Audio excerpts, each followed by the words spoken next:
día, dende Radio Coviña. Estamos a martes 25 de novembro de 2025 e se miramos pola meta, pois podemos ver que hai algúns claros que comezan a asomar a estas horas, aínda que as temperaturas se manteñen algo baixas. Iso sí, no noso estudo de radio estamos ben a gusto, porque contamos con unhas persoas moi especiais. Hoxe contamos con Abraham, da clase de terceiro. Bos días, Abraham. Bos días. Con Maia, de cuarto. Hola. Con Zoe, desde quinto. Hola. E con Tamara, de sexto. Hola. E ao carón de todas estas nenas temos a Martín Mondragón. Mondra, benvido a Cipas Covas. Moi bo día, moitísimas grazas por traerme, por contar comigo. En primeiro lugar, darche nós as grazas a ti por estaros aquí con nós. E bueno, por se hai alguén que non te coñeza, quen é Mondra? Pois Mondra é un artista galego, é cantareiro e bailador, é unha persoa que ama a nosa cultura tradicional e que pois ten a sorte e o privilexio de dedicarse a isto profesionalmente. Bueno, pois agora prepárate porque comezan as preguntas de verdade. Abraham, que tes ti preparado? Mondra, qual foi a primeira canción que escribiches? Pois a primeirísima canción que escribín creo que foi con 16 anos. A que chamei Creo. É moi curtiña. E de feito nunca imaginei publicala, pero sí que a cantei no meu primeiro espectáculo. Cantaba así camiñando entre a xente polo público. E fala pois precisamente de todas esas cousas. Fala do sentimento das nosas aboas, das nosas bisaboas, non? Escribina ao piano cando tiña 16 anos. Gustoume moito, aínda que me custou moito traballo escribila porque case non sabía escribir cancións. Pero despois dá a casualidade de que creo que vai entrar no seguinte disco que estou preparando. Así que 11 ou 12 anos despois de escribila pode ser que esa canción forme parte dun disco de mundo. Temos primicia no cole. Xa ves. Maia, que pregunta lle tes ti? Que outros cantantes che gustan? Pois mira, a min gústame. Eu medrei escoitando música en galego, encántame ter tido o privilexio de coa vosa idade escoitar moito a Mercedes Peón, a SES, a Guadi Galego, unha chea de mulleres que cantaban en galego e que a min me fixeron ver que eu tamén podía cantar na miña lingua, non? Que podía cantar e traballar no meu idioma.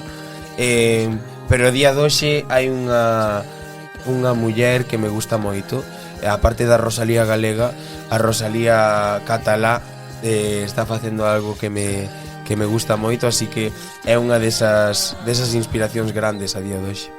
Que lle queres preguntar ti, Zoe? Estás a compoñer algunha canción? Sí, agora mesmo estou compoñendo cancións novas que van sair moi prontiño, pero non vos podo contar máis. Secreto, non digades nada. É un secreto. Tamara, tócache. Que se sinte o ser famoso? Ben, pois é algo moi antinatural, é unha cousa moi extraña para todo o mundo, eu creo, porque a fin estamos afeitas a vivir o noso día a día, ir ao súper, facer cousas que fan todas as persoas, non? E de súpeto un día daste conta de que moitas persoas escoitaron as túas cancións, ou moitas persoas viñeron a un concerto, ou viron a túa imaxe na tele, ou nalgún lugar, nalgún medio digital. E claro, daste conta de que hai moitas persoas que recoñecen a túa cara, iso é algo moi raro, non? Entón é un proceso de aprendizaxe ou de adaptación a integrar que iso pode pasar, non? Que ti podes estar no súper comprando un café e poden vir pois unha nena de 10 anos ou unha muller de 60 a darches parabéns ou as grazas. Entón a vez tamén é moi agradecido porque compartes con moitas persoas o teu traballo, aínda que ás veces é un pouco difícil porque pois non che gusta que todo o mundo te recoñeza por aí, non? Ás veces está ben pasar desapercibido, pero hai sitios para todo. Hai lugares onde te recoñecen e lugares onde non. Facemos outra rondilla de preguntas? Veña, Abraham. Como escribes as túas canciones? Pois depende do caso. Hai algunhas que están baseadas ou inspiradas en cantigas e melodías tradicionais que aprendín de bisaboas, tataraboas, como falamos antes, que escoitei en grabacións moi antigas, Entón, esa é unha inspiración moi grande e moi importante para moitas das miñas cancións. A partir de aí, reescribo, adapto algunhas cantigas, algúns versos, para contar as historias, os relatos que eu quero contar. En outras ocasións, directamente, non hai esa inspiración tan tradicional, e as cancións nacen, por exemplo, ao piano, ou buscando unha melodía que non de creación propia, original. E ás veces hai un pouco de todo. Hai creación propia, máis melodías ou elementos propios da tradición oral que conviven. Cal é a túa canción favorita? Eu creo que cada día teño unha canción preferida, pero refíreste a unha miña? A unha miña? Pois mira, eu diría que de Ronda, que estou seguro que non é de Ronda, é o meu segundo disco, o meu disco o que saquei en maio do 2025. Eu diría que é unha das últimas do disco, Como se colea, que a xente non lle gusta moito, pero teño que recoñecer que é unha das miñas preferidas.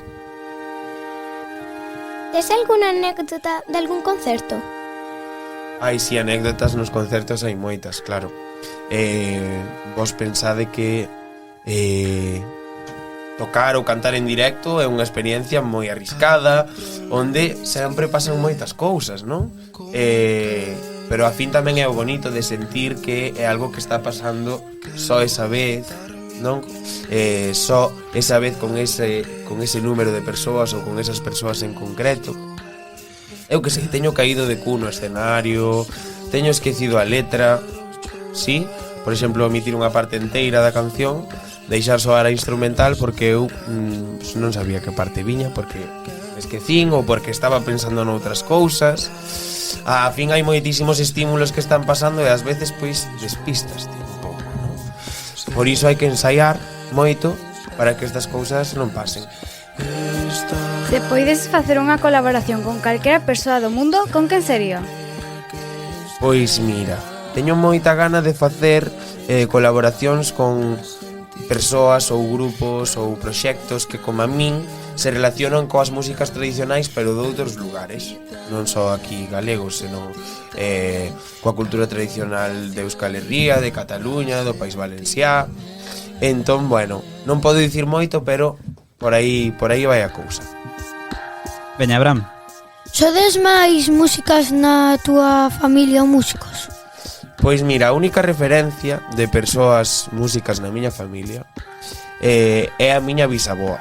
Si, a miña bisaboa, a que se chamaba Carmen de Venturiña e que eu non coñecín, si,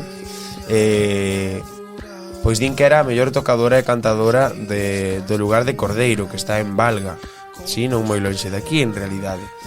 Entón a min faime especial ilusión, aínda que non a coñecera, sentir que de algunha maneira, como herdei eu a súa pandeireta, pois que algo do que eu teño pois virá herdado dela, aprendido dela, ou algo que vai no sangue, supoño, pois que eu puiden herdar de algunha maneira. E faime moita ilusión pensar que ela non tiña vergoña a subir aos escenarios, non?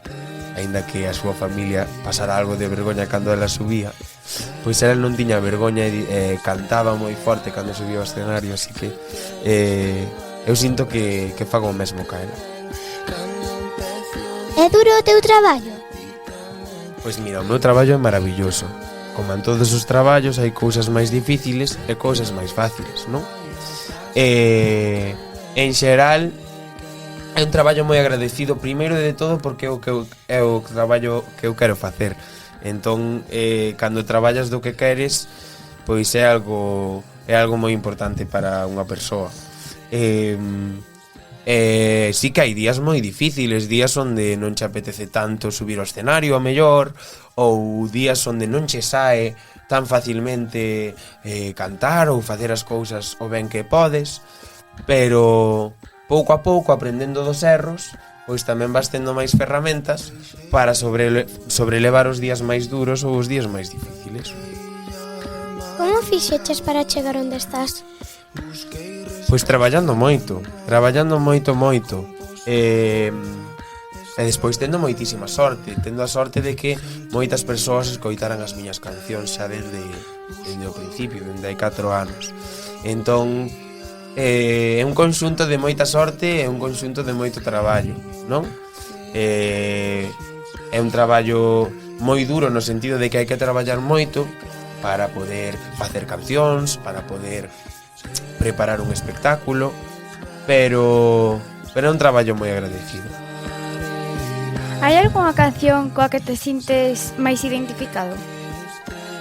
Esta que soa, Se Queres, que é do segundo disco, é unha canción así moi persoal, que escribín para min mesmo. Así que esas cancións así como máis persoais, como por exemplo Se Queres ou Púxenme Guapo, que tamén está no disco e creo que é a seguinte, a número 6, pois son esas cancións que tal vez máis sinto deste segundo disco.